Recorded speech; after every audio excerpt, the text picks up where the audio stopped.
السلام علیکم ورحمۃ اللہ وبرکاتہ۔ آج کا سبق ہم سورۃ البقرہ کی آیت نمبر 188 سے شروع کرتے ہیں۔ اعوذ باللہ من الشیطان الرجیم، بسم اللہ الرحمن الرحیم۔ اللہ کے نام سے جو بخشش کرنے والا بڑا مہربان ہے۔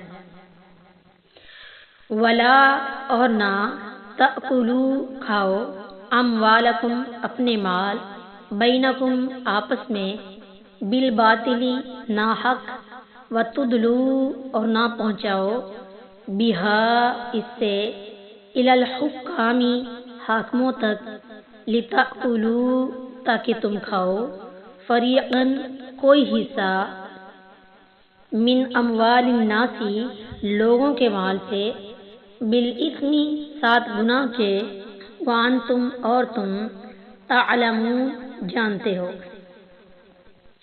اور اپنے مال آپس میں باطل طریقے سے مت کھاؤ اور نہ انہیں حاکموں کی طرف لے جاؤ تاکہ لوگوں کے مالوں میں سے ایک حصہ گناہ کے ساتھ کھا جاؤ حالانکہ تم جانتے ہو۔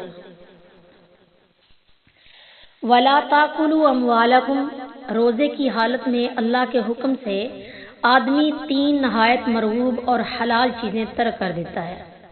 اس مناسبت سے اب حرام سے بچنے کی تلقین فرمائی۔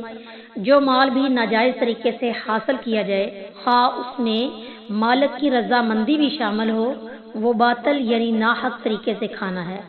مثلا سود، زنا کی اجرت، نجومی کی فیس، شراب کی فروخت، لاٹری یا جوئے کے ذریعے سے کمائی یا گانے بجانے کی اجرت، الغرض تمام ناجائز وسائل باطل کے ساتھ کمانے میں آ جاتے ہیں۔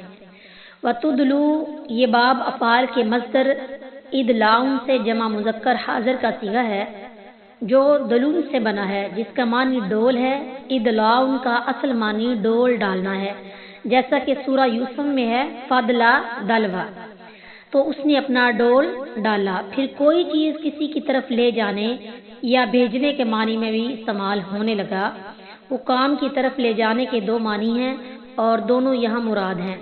ایک یہ کہ آدمی کو معلوم ہے کہ فلاں زمین یا مال فلاں شخص کا ہے مگر اس کے پاس ثبوت نہیں، اگر میں مقدمہ کر دوں تو عدالت سے اپنے حق میں فیصلہ کروانے میں کامیاب ہو جاؤں گا، چنانچہ وہ حاکم کے پاس مقدمہ لے جاتا ہے۔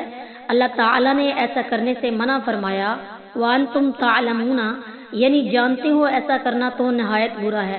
ام سلمہ رضی اللہ تعالیٰ عنہ بیان کرتی ہیں کہ رسول اللہ صلی اللہ علیہ وآلہ وسلم نے فرمایا، یاد رکھو میں ایک بشر ہی ہوں اور میرے پاس جھگڑنے والے آتے ہیں، تو شاید ان میں سے ایک اپنی دلیل بیان کرنے میں دوسرے سے زیادہ زبان آور ہو تو میں اسے سچا سمجھتے ہوئے اس کے حق میں فیصلہ کر دوں۔ سو میں جس کے لیے کسی